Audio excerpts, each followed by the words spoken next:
ஒவ்வொரு திட்டத்தை எடுத்து நவோதயா பள்ளிகளுங்க, நவோதயா பள்ளிகள் நாடு முழுக்க ஏழை குழந்தைகளுக்காக மத்திய அரசு ஒரு தரமான இலவசமான கல்வியை வழங்கக்கூடிய நவோதயா பள்ளிகளை இத்தனை நாள் வரைக்கும் நீங்க தமிழ்நாட்டில் அனுமதிக்காம இருக்கீங்களே.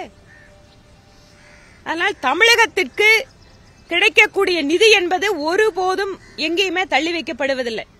நீங்க தூத்துக்குடியில மழை வெள்ளத்தின் போது கூட தேசிய பேரிடர் நிவாரண நிதியிலிருந்து உடனடியாக என்ன நிதி கொடுக்கணுமோ அது கொடுத்திருக்கு மத்திய அரசு.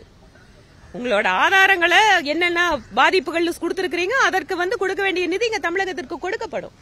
அதனால் தமிழகம் வளர்ச்சி அடைந்து ஒரு வேகமாக வளர்ச்சி அடைகின்ற மாநிலம். அதற்கு என்ன முக்கியத்துவம் கொடுக்கணுமோ மத்திய அரசு கொடுக்குது. டிஃபென்ஸ் காரிடார் கொடுத்தாங்க. உத்தரப்பிரதேசத்துக்கு அடுத்தபடியாக தமிழகத்திற்கு தான் டிஃபென்ஸ் காரிடார் கொடுக்கப்பட்டது.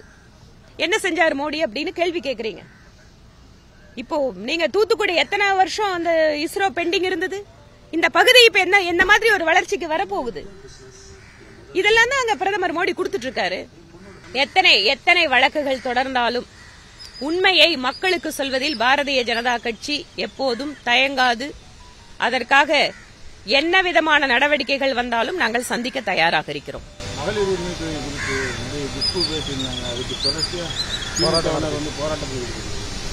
அவங்க முதல்ல குஷ்பு அவர்கள் அவங்க தமிழ் மொழி இவ்வளவு தூரம் பேசுறது சிறப்பு.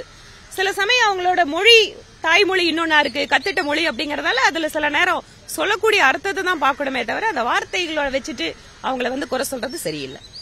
நன்றிங்க. தமிழகத்தில் அமல்படுத்தப்பட மாட்டாது அப்படிங்கிற மாதிரி. அதாவது சில துறைகள் மத்திய அரசுக்கு உரிமை இருக்கக்கூடிய துறைகள், நிதியோ பாதுகாப்போ அந்த மாதிரி. சட்டம் ஒரு சில துறைகள்ல ஏற்றலான முழுமையான அதிகாரம் மத்திய அரசுக்கு தான் இருக்கு. அதனால ஒரு மாநில அரசு மத்திய அரசினுடைய சட்டத்தை நிறைவேற்ற முடியாதுன்னு சொல்ல முடியாது. இரண்டாவது, தமிழகத்திற்குள்ளேயே நான் அதான் நேத்து கூட உதாரணம் சொன்னேன். கோயம்புத்தூர்ல ஒரு எம்எல்ஏ கூட திமுக கிடையாது. தமிழக அரசு கொண்டு வர சட்டத்தை கோவை மாவட்டத்துக்குள்ள நிறைவேற்ற கூடாதுன்னு நாங்க சொன்னா நீங்க ஏத்துக்குவீங்களா? கனிமொழி எம்பி தேர்தல் வருகிறது காரணத்திற்காக மட்டுமே இந்த மாதிரி வர்றாரு அப்படிங்கிற மாதிரி வீடு எடுத்துட்டாங்கன்னு பழைய தமிழ் மொழியை, தமிழ் கலாச்சாரத்தை, தமிழனுடைய பெருமையை எல்லாம் உலகம் முழுவதும் எடுத்துச் செல்கின்ற ஒரு மிகச்சிறந்த தமிழராக பிரதமர் மோடி அவர்கள் இருக்கிறார்.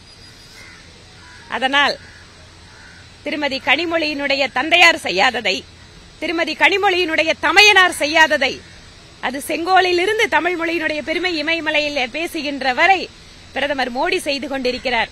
அவர் வீடெடுத்து தங்கினால் என்ன, அவர் எப்போதுமே தமிழர்களுக்கு நெருக்கமாக இருக்கிறார். தமிழகம் ஒவ்வொரு முறையும் பிரதமர் மோடி வருகின்ற பொழுது திராவிட முன்னேற்ற கழகத்துக்காரங்களுக்கு அப்பதான் தமிழை பத்தி எல்லாம் தெரியுது. செய்திகளை உடனுக்குடனும் துல்லியமாகவும் தெரிந்து கொள்ள சப்ஸ்கிரைப் பண்ணுங்க.